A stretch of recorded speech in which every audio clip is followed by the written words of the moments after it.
പ്രതികരണം തേടുന്ന ഓരോരുത്തരും അത്രത്തോളം സന്തോഷത്തിലാണ്, ആവേശത്തിലാണ്. അവർ ശ്രീരാമനെക്കുറിച്ച് പറയുന്നു, തൊട്ട് അടുത്ത് തന്നെ നരേന്ദ്രമോദിയെക്കുറിച്ച് പറയുന്നു, 400 സീറ്റ് എന്ന കാര്യത്തെയും പറയുന്നു, 3-ാം ഊഴം ഉറപ്പിക്കുന്ന രീതിയിലുള്ള ആ ഒരു ആഹ്ലാദം പങ്കുവെക്കുന്നത്. അത് തന്നെയാണ് നമുക്ക് മനസ്സിലാക്കാൻ കഴിയുന്നത്. അത് തന്നെയാണ് ഗൗരവ് നേരത്തെ പറഞ്ഞതുപോലെ തന്നെ ഈ ശ്രീരാമനും പ്രാണപ്രതിഷ്ഠയും ദേശീയ തലത്തിൽ തന്നെ, ദേശീയ രാഷ്ട്രീയത്തിൽ തന്നെ വലിയ ചലനങ്ങൾ സൃഷ്ടിക്കും, വലിയ ഒരു നിമിത്തമായി മാറിക്കഴിഞ്ഞു എന്നറിയാം. ഇപ്പോൾ ഡൽഹിയിൽ നിന്നും ജിഷ്ണു കൂടി ചേരുകയാണ്. ജിഷ്ണു, 9 സംസ്ഥാനങ്ങളിലെയും ഒരു കേന്ദ്രഭരണ പ്രദേശങ്ങളിലെയും 96 മണ്ഡലങ്ങളാണ് തിങ്കളാഴ്ച ജനവിധി രേഖപ്പെടുത്തുന്നത്. അതിൻ്റെ പരസ്യ പ്രചാരണമാണ് ഇന്ന് അവസാനിക്കുന്നത്. എത്രത്തോളം പ്രതീക്ഷയിലാണ്? പ്രത്യേകിച്ച് ഒരു 400 സീറ്റ് 3-ാം ഊഴം എന്നത് നരേന്ദ്രമോദി സർക്കാർ ഉറപ്പിച്ചു കഴിഞ്ഞുവെങ്കിലും മറ്റ് പ്രതിപക്ഷത്തിൻ്റെയൊക്കെ ഒരു വിലയിരുത്തലും പ്രതീക്ഷയുമൊക്കെയും ഇരുതരത്തിലുമാണ്.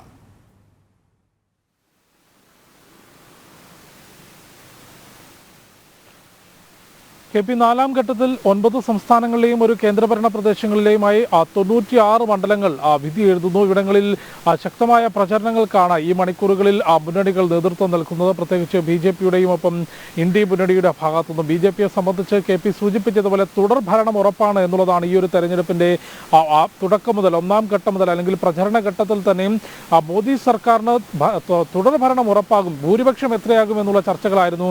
പ്രതിപക്ഷ നേതാക്കൾ പോലും ഈ പ്രധാനമന്ത്രി ഉൾപ്പെടെയുള്ളവരുടെ പ്രസ്താവനകളും BJPയുടെ പ്രസ്താവനകളും 400-ലധികം സീറ്റുകൾ നേടുമെന്നായിരുന്നെങ്കിൽ അത്രയൊന്നും സീറ്റുകൾ നേടാൻ സാധ്യതയില്ല എന്നുള്ള ചർച്ചകളായിരുന്നു പ്രതിപക്ഷ നേതാക്കൾ പോലും മുൻപോട്ട് വെച്ചത്. അതായത് തുടർ ഭരണം മോദി സർക്കാരിന് ഉറപ്പാണ്, അതിൽ ഭൂരിപക്ഷം എത്രയായിരിക്കും എന്നത് സംബന്ധിച്ചുള്ള ചർച്ചകളാണ് തെരഞ്ഞെടുപ്പ് പ്രചാരണത്തിൽ പോലും പോകുന്നത് എന്നുള്ളതാണ് ദേശീയ രാഷ്ട്രീയത്തിൽ നമുക്ക് വിലയിരുത്താൻ സാധിക്കുന്നത്. 96 മണ്ഡലങ്ങൾ വിലയിരുത്തുമ്പോൾ അതിൽ ഏറ്റവും പ്രധാനപ്പെട്ടത് 2 സംസ്ഥാനങ്ങൾ, ആന്ധ്രാപ്രദേശിലെയും തെലങ്കാനയിലെയും മുഴുവൻ മണ്ഡലങ്ങളും ഈ 4-ാം ഘട്ടത്തിലാണ് ജനവിധി രേഖപ്പെടുത്തുന്നത്. അത് ആന്ധ്രാപ്രദേശിലെ 25 മണ്ഡലങ്ങൾ പരിശോധിക്കുമ്പോൾ അവിടെ YSR കോൺഗ്രസ് ഒപ്പം ഇത്തവണ BJPയും ആന്ധ്രാപ്രദേശിൽ വലിയ മുന്നേറ്റം ഉണ്ടാക്കാൻ ശ്രമിക്കുന്നുണ്ട്. ഒപ്പം ആന്ധ്രാപ്രദേശിൻ്റെ നിയമസഭാ തെരഞ്ഞെടുപ്പും ഈ ലോക്സഭാ തെരഞ്ഞെടുപ്പിനൊപ്പം തന്നെ മറ്റന്നാൾ നടക്കുകയാണ്. അതിൽ ഏത് രീതിയിൽ ആര് ആന്ധ്രാപ്രദേശ് പിടിക്കുമെന്നുള്ളൊരു വലിയ ചോദ്യം നിലനിൽക്കുന്നുണ്ട്. YSR കോൺഗ്രസിന് ഭരണം നഷ്ടപ്പെടുമോ, BJP ഭരണം പിടിച്ചെടുക്കുമോ എന്നുള്ളതും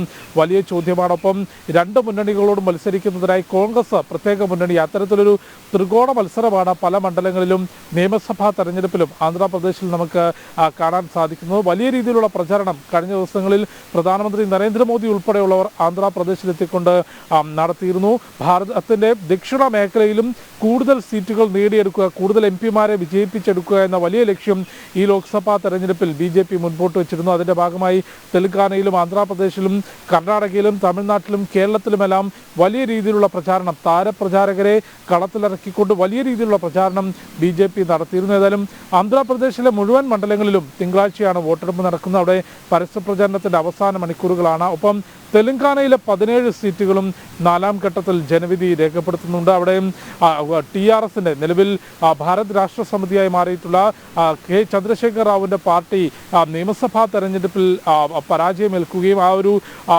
TRSൻ്റെ അപ്രമാദിത്യം തെലങ്കാനയിൽ അവസാനിക്കുന്ന ഒരു കാലഘട്ടത്തിലൂടെയാണ് ഈ ലോക്സഭാ തെരഞ്ഞെടുപ്പ് നടക്കുന്നത്. അവിടെയും കഴിഞ്ഞ തവണ 4 സീറ്റുകൾ വിജയിപ്പിച്ചെടുക്കാൻ BJPക്ക് സാധിച്ചിരുന്നു. 2014 1 സീറ്റ് മാത്രമായിരുന്നു നേടിയതെങ്കിൽ 19ലേക്ക് എത്തുമ്പോൾ അവിടെ 4 സീറ്റുകൾ നേടിയിരുന്നു. ഇത്തവണ കൂടുതൽ സീറ്റുകൾ തെലങ്കാനയിൽ നിന്നും ലഭിക്കും എന്നുള്ളതാണ് BJP പ്രതീക്ഷിക്കുന്നത്. ഒപ്പം ഉത്തർപ്രദേശിലെ 13 സീറ്റുകൾ, ജാർഖണ്ഡിലെയും ഒഡീഷയിലെയും 4 വീതം സീറ്റുകളും ഈ 4-ാം ഘട്ടത്തിൽ ജനവിധി രേഖപ്പെടുത്തുകയാണ്. ഒഡീഷയിലും ജാർഖണ്ഡിലും 4-ാം ഘട്ടത്തോടു കൂടിയാണ് വോട്ടെടുപ്പ് ആരംഭിക്കുന്നത്. ഇനിയുള്ള 3 ഘട്ടങ്ങളിലും ജാർഖണ്ഡിലും ഒഡീഷയിലും വോട്ടെടുപ്പ് നടക്കുന്നുണ്ട്. അത്തരത്തിൽ 9 സംസ്ഥാനങ്ങളിലെയും ഒരു കേന്ദ്രഭരണ പ്രദേശങ്ങളിലുമായി 96 മണ്ഡലങ്ങൾ തിങ്കളാഴ്ച ജനവിധി രേഖപ്പെടുത്തും. പരസ്യ പ്രചാരണത്തിന്റെ അവസാന മണിക്കൂറുകളിലൂടെയാണ് ഈ മണ്ഡലങ്ങൾ കടന്നുപോകുന്നത്. KP ഡൽഹിയിൽ നിന്നും ജിഷ്ണു കൃഷ്ണനും അയോധ്യയിൽ നിന്നും ഗൗതവുമാണ് വിശദാംശങ്ങൾ നൽകിയത്.